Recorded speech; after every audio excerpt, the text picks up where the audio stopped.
Ever since COVID, the world's been different, and not the kind of different we hoped for. It's like everything faded to gray, not just the world, but us too. Somewhere along the journey, we collectively lost our spark. Be honest. You've felt it. Every time New Year's hits, we chant the same line. Next year's gonna be mine. But let's be real. It wasn't 2023. It wasn't 2024. And it sure as hell won't be 2025 unless you make it your year. So, give me a few minutes of your attention, and I'll help you really lock in for 2025. But first, fair warning, I'm not here to motivate you. Motivation is like an energy drink. It hits fast and fades faster. I'm not selling hype. I'm giving you clarity, tools, and maybe a little slap in the face, the kind you need to wake up and finally own your year. Now, I'm not here to roast you. I know you've tried, or at least you think you have. Maybe you started bulking but bailed after 2 weeks because life got busy. Or maybe you set goals that were so vague they were practically invisible. I want to improve. Cool. Improve at what? Breathing? You've nailed that since day one. The truth is,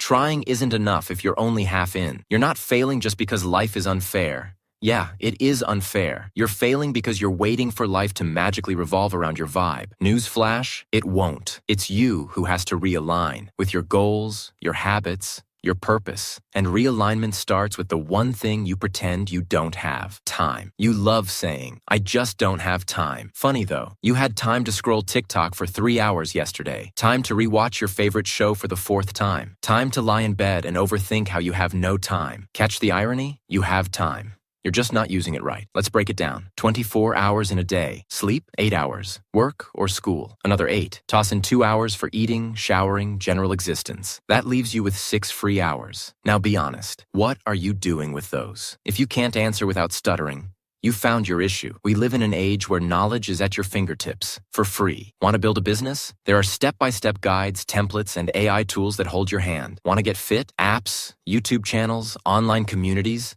They're all out there. Want to learn literally anything? Coursera, Skillshare, TikTok. Yes, even TikTok. They've got you. So why are you using your phone as a digital pacifier instead of a power tool? Why are you watching how to level up content instead of actually leveling up? Your phone isn't the problem. You are. Your phone is a tool, but if you treat it like a toy, don't be surprised when it treats you like a clown. Still, even tools are useless without a plan, and that's where systems come in. Saying, I want to save money sounds great, but what's your actual plan? Are you tracking spending, automating your savings, or just hoping your bank account will magically surprise you like a plot twist on exam day? Same thing applies to fitness, relationships, learning, you name it. Goals are pointless without systems behind them. Systems are what keep you consistent. They're the boring routines that produce real results. The meal preps, the gym schedule, the flashcard grind, they're the unsexy habits that turn dreamers into doers. The real difference between people who talk about success and people who actually earn it. Let's also talk about something you've been avoiding: the grind. The truth? Most of what creates success isn't glamorous. It's repetitive. It's waking up when you don't want to, saying no to the party so you can study, showing up even when no one's clapping. The grind doesn't always feel good, but it should feel essential. Of course, grinding doesn't have to look like it did in 2010. We've evolved. You just need to open your eyes to the ridiculous amount of opportunities right in front of you. We're living in the most resource-rich era ever.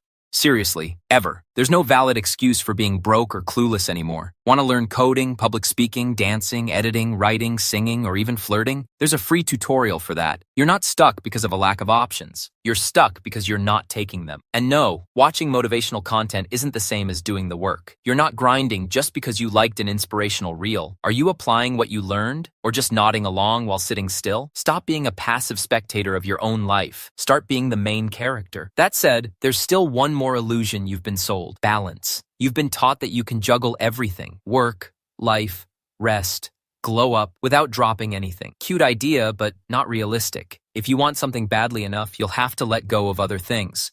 Not everything can matter equally. It's not about burnout, but it is about priority, because your goals can't be stuffed into the leftover cracks of your schedule. They need to be up front, dead center. And to do that, you need to ask yourself one honest question: am I really trying? Saying I'm trying is easy, but are you? Or are you just dabbling? There's a big difference between effort and consistent effort. One gives you flashes of progress, the other changes your whole damn life. If you're not where you want to be, ask yourself, is the world really against me? Or am I just not fully in this? Are you you?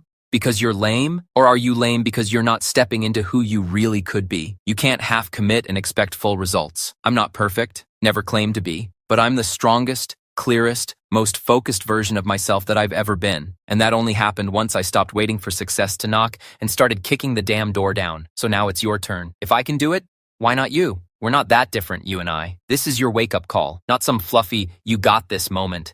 Because you might not have this. That part's still up to you. But if you do decide to lock in, like really lock in, 2025 doesn't have to be another empty promise. It can be the year you stop saying, next year will be my year, and finally say, this one is mine. The world's still kind of broken, colorless. But you're sharp, you're strong, you're creative, and most of all, you're kind of a cutie pie. You can fix yourself, and maybe in doing that, bring some color back to everything else too. So, are you in? Or are we gonna have this exact same talk again next year?